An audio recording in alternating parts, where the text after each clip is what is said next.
बिस्मिल्लाहिर्रहमानिर्रहीम। दोस्तों, बहनों, भाइयों, तफसीर पेश की जा रही है आयत नंबर 183, 84 और 85।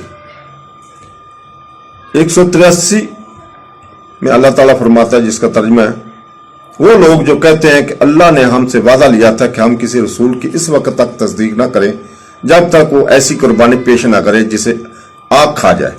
ऐ हबीब, तुम फरमा दो कि बेशक मुझसे पहले से रसूल तुम्हारे पास खुली निशानियां और वही मौजज़ात लेकर आए जो तुमने कहे थे। फिर अगर तुम सच्चे हो तो तुमने इन्हें क्यों शहीद किया?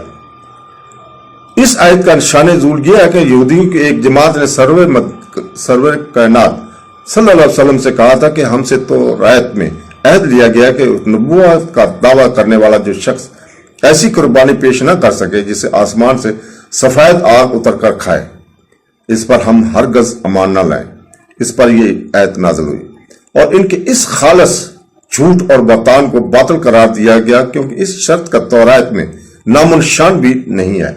और ज़ाहिर है कि नबी की तस्दीक के लिए मौजज़ा काफी है, ख्वाह वो कोई भी हो। जब नबी ने कोई मौजज़ा दिखा दिया तो इसका सच्चा होने पर दलील कायम होगी। अब उसकी तस्दीक करना और इसकी नबूवत को मानना लाजम हो गया। नबूवत की तारीख सदाकत साबित होने के बाद फिर किसी खास मौजज़े का इसरार करना हकीकत में नबी की तस्दीक का इनकार है। फिर यह बात भी बयान फरमा दी कि गुज़श्ता अंबिया बाज़ औक़ात वही मौजज़ात लेकर आए जिसका तुमने इनसे मुतालबा किया, जैसे बाज़ अंबिया ने कुर्बानी लाने वाला मौजज़ा भी दिखा दिया, लेकिन इसके बावजूद तुमने इन्हें न माना, बल्कि बहुत से अंबिया को शहीद कर दिया। अगर तुम सच्चे थे तो इनको क्यों शहीद किया? तुम्हारा साबका किरदार इस बात की गवाही देता है कि तुम्हारे मकसद सिर्फ हीले बहाने करके इस्लाम कबूल करने से बचना और अपने जहलों को वर्गलाना है, वरना दलील नाम की कोई चीज तुम्हारे पास नहीं है। ऊपर की पूरी गुफ्तगू से एक बहुत मुफीद बात सामने आती है कि जब कोई चीज किसी माकूल दलील से साबित हो जाए तो इसे मान लेना लाजम है। दलील से साबित हो जाने के बाद ख्वाह मखसूस किस्म की दलील का मुतालबा करना यहूदियों का काम है, और इसमें ऐसे लोगों का मकसद मानना नहीं होता बल्कि मुफ्त की बहस करना होता है। जैसे मुसलमानों में राइज बहुत से मामूलात ऐसे हैं जो माकूल शरई दलील से साबित है, लेकिन बाज लोगों का ख्वाह इसरार होता है कि नहीं, इसे हजूर पाक सल्लल्लाहु अलैहि वसल्लम के जमाने में से साबित करो, इसे बुखारी से साबित करो। ये तर्ज अमल सरासर जाहिलाना और इससे लोगों को समझाना बेफायदा होता है। 184 में अल्लाह ताला फरमाता है, जिसका तर्जुमा है, तो ऐ हबीब, अगर वो तुम्हारी तहजीब करते हैं तो तुमसे पहले रसूलों की भी तहजीब की गई है जो साफ निशानियां और सहीफे और रोशन किताब लेकर आए थे। यहां हजूर पाक सल्लल्लाहु अलैहि वसल्लम को तसल्ली दी जा रही है, क्योंकि जब कोई हक पर हो और इसकी हकानियत सूर्य से ज्यादा रोशन हो, लेकिन फिर भी एक ग्रोह इसे झुटलाए और इसकी हकानियत तस्लीम ना करे तो इसे कल्बी रंज जरूर होता है। और रसूल पाक सल्लल्लाहु अलैहि वसल्लम चूंकि अल्लाह ताला के हबीब हैं, इसलिए अल्लाह ताला कुरान में बार बार सरवर दो आलम सल्लल्लाहु अलैहि वसल्लम की तसल्ली देते हैं। चुनांचे यहां भी इसी का बयान हुआ और फरमाया गया, ऐ हबीब, अगर ये कफार तुम्हारी तकजीब करते हैं तो आप सल्लल्लाहु अलैहि वसल्लम गमज़दा ना हो, क्योंकि आप से पहले रसूलों को भी तकजीब की गई जो साफ निशानियां सहीफे और रोशन किताब लेकर आए थे।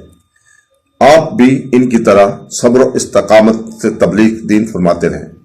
185 में अल्लाह ताला फरमाता है, जिसका तर्जुमा है, हर जान मौत का मजा चखने वाली है और क़यामत के दिन तुम्हारे अजर पूरे पूरे दिए जाएंगे।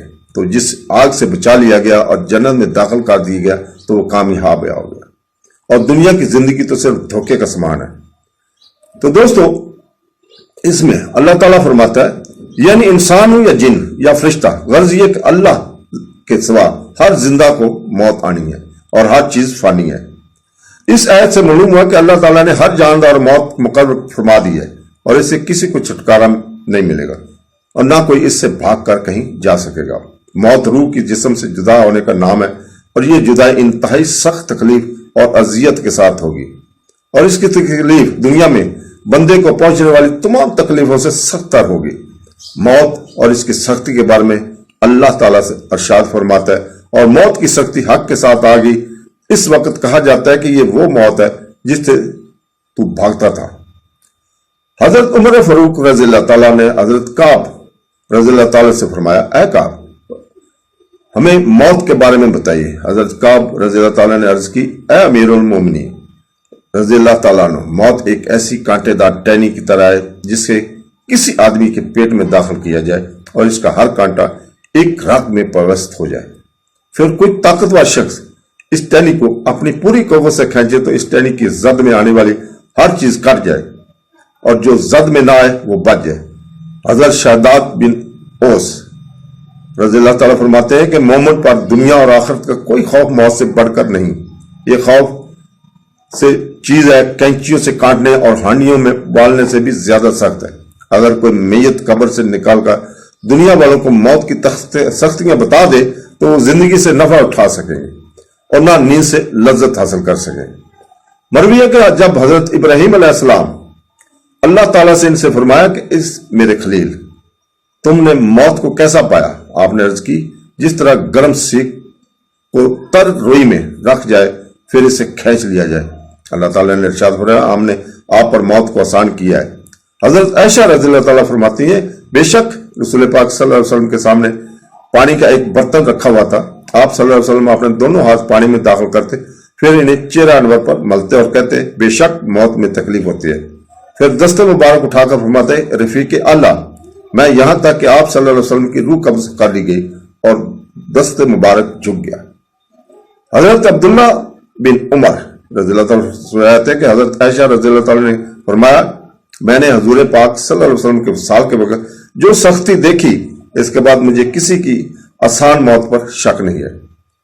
जब हजरत उमर बिन आस रज़ी अल्लाह ताला की वफात का वक्त करीब आया तो इनके बेटे ने इनसे कहा, ऐ बाबा जान, आप कहा करते थे कि कोई अक्लमंद इंसान मुझे निजाह के आलम में मिल जाए तो मैं इससे मौत के हालात दरियाफ्त करूं, तो आपसे ज्यादा अक्लमंद कौन होगा? बिराए मेहरबानी आप ही मुझे मौत के हालात बता दीजिए। आप सल्लल्लाहु अलैहि वसल्लम आप रज़ी अल्लाह ताला ने फरमाया, ऐ बेटे, खुदा की कसम ऐसा मालूम होता कि मेरे दोनों पहलू एक तख्त पर है और मैं सुई के नक्के के बराबर सुराख से सांस ले रहा हूं और एक कांटेदार शाख मेरे कदमों की तरफ से सर की जानब खींची जा रही है।